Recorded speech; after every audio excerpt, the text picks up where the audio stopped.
Garda Revolusi Iran terus memberikan serangan balasan terhadap Israel dan Amerika. Sebanyak 60 target strategis serta 500 aset militer menjadi sasaran rudal-rudal balistik Iran.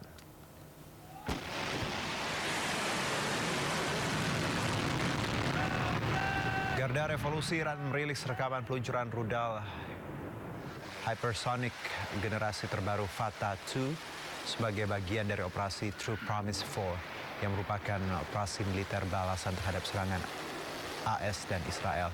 Teheran mengatakan pihaknya melakukan serangan balasan terhadap aset Amerika Serikat di kawasan Teluk.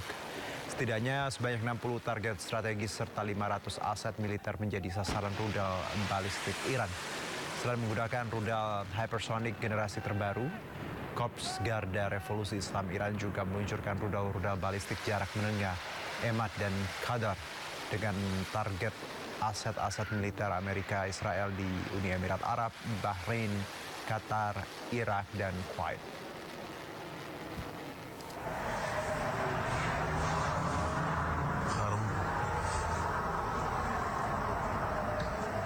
Tak hanya serang pangkalan militer Amerika Serikat, Iran juga serang permukiman di Bnei Brak dan Petah Tikva Israel. Selain itu, ibu kota Tel Aviv juga kembali mendapatkan serangan rudal balistik dari Iran.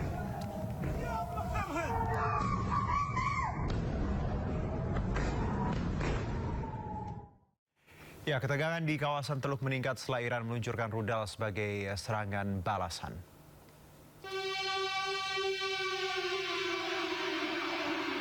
Ya, Iran menyerang sejumlah fasilitas militer Amerika di Timur Tengah, salah satunya adalah Qatar.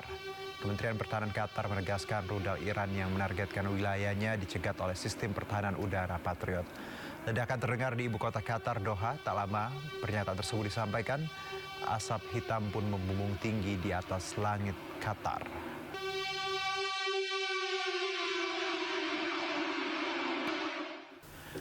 Aksi protes terhadap serangan Amerika dan Israel terhadap Iran terus berlanjut di depan kantor dubes Amerika di sejumlah negara. Mereka mengecam aksi keji yang memicu konflik di Timur Tengah.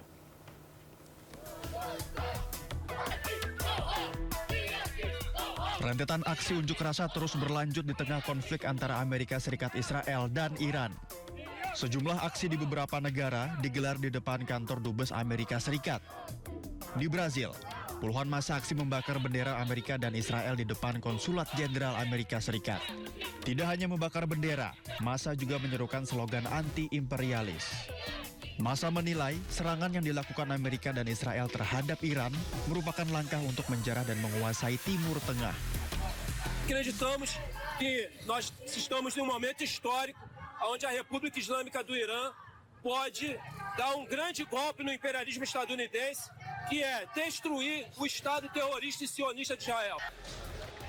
Di Lahore, Pakistan, ratusan massa berkumpul di depan konsulat Amerika Serikat untuk mengecam serangan yang dilancarkan Amerika dan Israel terhadap Iran. Dalam aksi tersebut, massa melempari gedung konsulat dengan batu dan membakar gerbang utama. Aparat setempat menembakkan gas air mata untuk membubarkan massa yang semakin rusuh.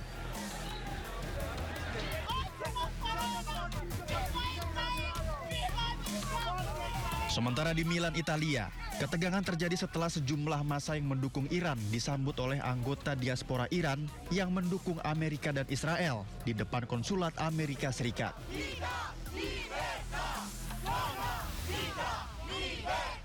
Kedua kelompok bersitegang dan saling adu argumen. Dalam peristiwa ini, sejumlah polisi dikerahkan untuk mengamankan aksi.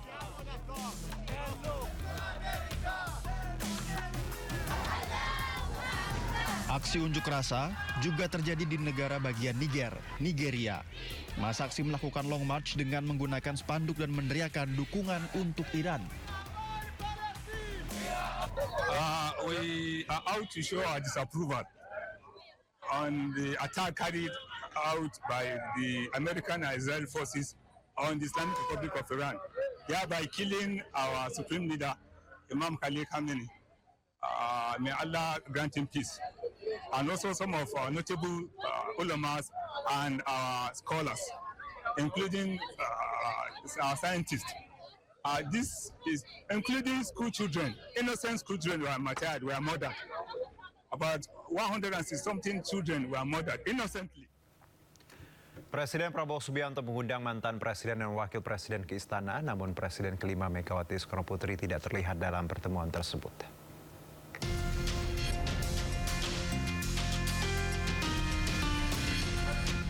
Presiden Prabowo Subianto mengundang para pemimpin lintas generasi ke Istana Kepresidenan Jakarta. Presiden ke-7 RI Joko Widodo dan Presiden ke-6 Susilo Bambang Yudhoyono hadir untuk memenuhi undangan Presiden Prabowo. Selain itu hadir pula Wakil Presiden ke-10 dan 12 Yusuf Kala.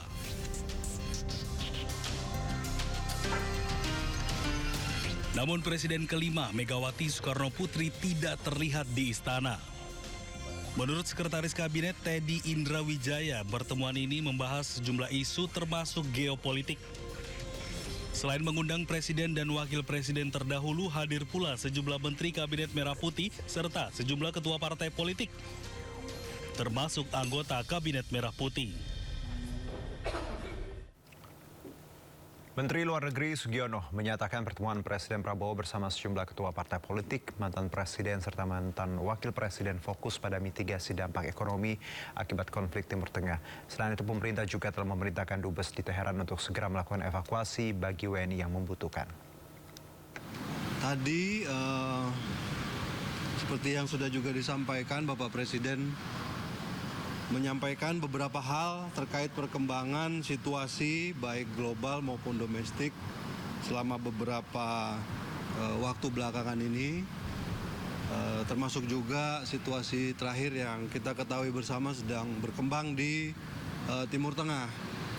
Dan khusus untuk masalah Timur Tengah ini saya juga ingin menyampaikan kepada rekan-rekan sekalian bahwa di tengah eskalasi yang semakin meningkat, tadi siang juga saya sudah memerintahkan kepada Dubes kita di Teheran untuk mengambil langkah-langkah evakuasi yang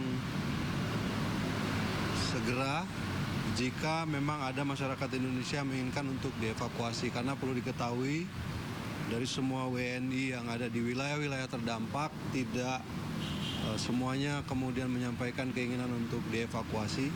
Tapi tadi disampaikan ada beberapa.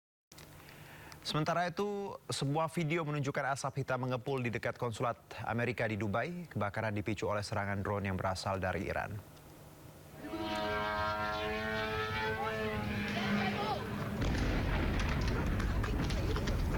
Ya, kepulan asap hitam yang berasal dari gedung konsulat Amerika Serikat di Dubai, Uni Emirat Arab terjadi setelah drone Iran menghantam area parkir yang berada di area gedung tersebut.